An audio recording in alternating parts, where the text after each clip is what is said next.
Bonjour à tous. Les tensions au sein de la Fédération algérienne de football n'ont jamais été aussi importantes. Pourquoi selon vous? À cause des mauvais résultats, du fiasco de la Coupe du Monde, du mode de gouvernance? Ah non, non, non. Ce qui a fait exploser la fédération, c'est lorsque le président Walid Sadi a décidé d'emmener à la Coupe du Monde surtout des gens du ministère et non de la fédération. Parce que là, les membres du bureau fédéral, on a touché leurs petits intérêts. C'est-à-dire qu'avant, la gestion, le fait que le président globalement faisait cavalier seul, des fois un petit peu avec le secrétaire général, tous les petits problèmes qu'on avait, les dysfonctionnements, les impayés, ça leur posait pas de problème. Même les résultats, pas de problème. Par contre, au moment où on leur enlève leurs petits intérêts, c'est-à-dire de pas pouvoir faire les hôtels 5 étoiles à la Coupe du Monde, ah là on gueule. Non, non, là maintenant la gestion ne va plus. Donc évidemment, ça montre à tous l'hypocrisie du bureau fédéral qui pendant des années s'est tu tant qu'il avait ses petits voyages et ses perdièmes. Et c'est exactement ça le problème du football algérien. Déjà gangréné par les luttes de clans, où là on a le secrétaire général qui est pas content parce qu'il justement, il était resté en Algérie, qui plus ou moins est en bisbille aujourd'hui avec le président, l'un cherche à sauter l'autre. Bref, tout ça, c'est en train de gangréner la FAF. Néanmoins, on va peut-être un peu revenir sur ce qui s'est passé pendant cette Coupe du Monde, parce que est-ce que c'est normal que la fédération ne donne aucun encadrement professionnel à cette équipe? Parce qu'il y a eu des problèmes de partout, mais c'était des enfantillages. Un numéro de maillot, le papa de Mazak, mon fils, le numéro 10, etc. D'autres joueurs, oui, mais moi, j'apparais pas assez sur les réseaux sociaux, la fédération met d'autres personnes en avant, etc. Je veux dire, à un moment donné, tous ces enfantillages-là, si tu as une fédération solide, si tu as un cadre, un accompagnement, ça se règle très facilement, parce que, je répète, les joueurs algériens, c'est pas des mauvais garçons. Alors, certains n'ont pas été très pros, mais c'est comme des enfants. Pas de cadre, ça déborde parfois. Certains qui ont été pris en flag à la chicha, qui sont sortis un peu trop dans les quartiers libres.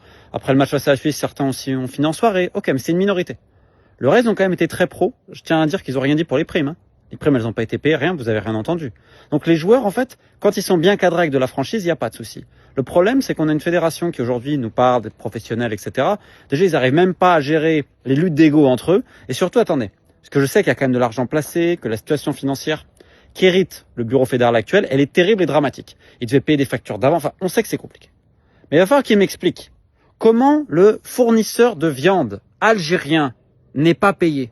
On me répond, ah oui, mais peut-être la facture, elle n'est pas réglementaire. Allez, ok.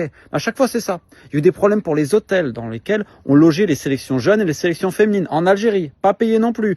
Match World, la société qui organisait les matchs face au Guatemala en Uruguay, pas payé non plus. Alors, oui, mais c'est eux le problème. Déjà, quand tu te renseignes, tu ne signes pas avec Match World. C'est pas fiable. Ensuite, Petkovic, il est à 135 000. Non seulement on le prolonge, mais on lui augmente son salaire à 160 000 en disant, ouais, mais ça peut faire comme Veil 2014. Après, il va être demandé. Qui allait prendre Vladimir Petkovic à 160 000 euros par mois? C'est complètement méconnaître le football et aussi ce qui se passe au sein de ta sélection. Donc il y a eu plein de problèmes comme ça et j'ai juste terminé là-dessus. Parce que qui paye au final? On sait que c'est l'État, à travers des sponsors étatiques, et donc le contribuable algérien.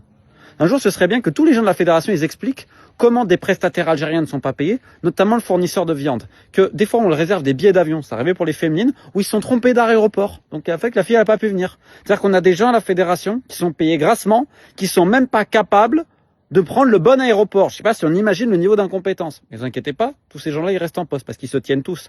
Et des fois, il y a des petits entraîneurs, etc. Chez Louis XV du sait, ils sont pas payés et on fait pression sur eux. Donc, je pose la question. Est-ce que ces gens agissent dans l'intérêt du football algérien ou pour leurs propres intérêts?